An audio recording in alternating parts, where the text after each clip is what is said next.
avec ce magnifique petit cappuccino. Je vais vous présenter une petite recette aujourd'hui avec du bar de ligne. On commence avec des petites graines de café, tout simplement torréfiées. Ici, on a les graines de café légèrement brûlées. On va aller chercher cette amertume. Un bar de ligne. J'ai fait une petite huile de café pour poêler le bar de ligne. Ici, une purée de chou-fleur brûlée qui va très bien s'accompagner en fait tout au long du repas avec ce café.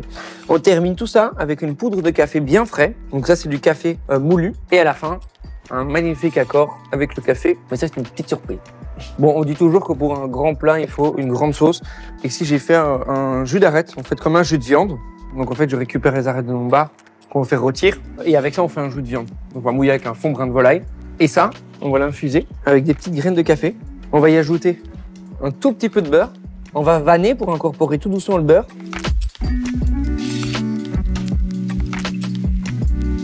Alors, huile de café, la même chose, mais avec un petit peu plus de café.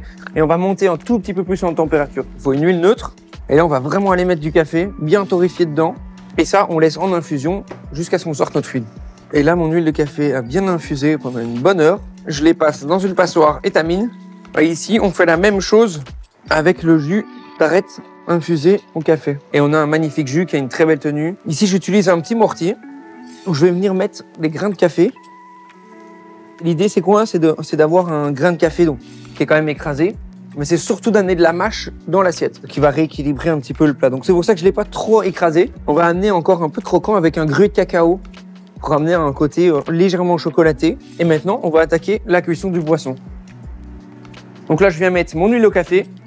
On va venir déposer, voilà, le poisson tout doucement. L'idée, c'est que on ait un côté bien croquant. Et alors, on va le faire une cuisson en dégradé. Donc, je vais essayer de ne pas le retourner pour qu'on ait un côté, en fait, presque mi-cuit cru.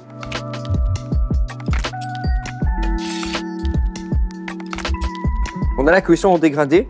Maintenant, on va le terminer au four à 200 degrés pendant quelques minutes avec une petite noisette de beurre. Ce beurre au four, il va caraméliser aussi. Le petit lait, il va devenir noisette. Donc, on va de nouveau aller chercher ce côté torréfié avec du beurre. 2 minutes. Alors, ce petit poisson, il est magnifique. Un petit coup de café. Et on passe au dressage. La petite purée de chou-fleur. Sur la purée de chou-fleur, je vais mettre une petite poudre de café. Juste à côté, je vais mettre ce fameux petit crumble avec les graines de café brûlées qu'on a écrasées. On vient terminer avec un petit peu d'huile de café. Et alors, on vient finir tout ça avec le petit jus d'arête infusé au café.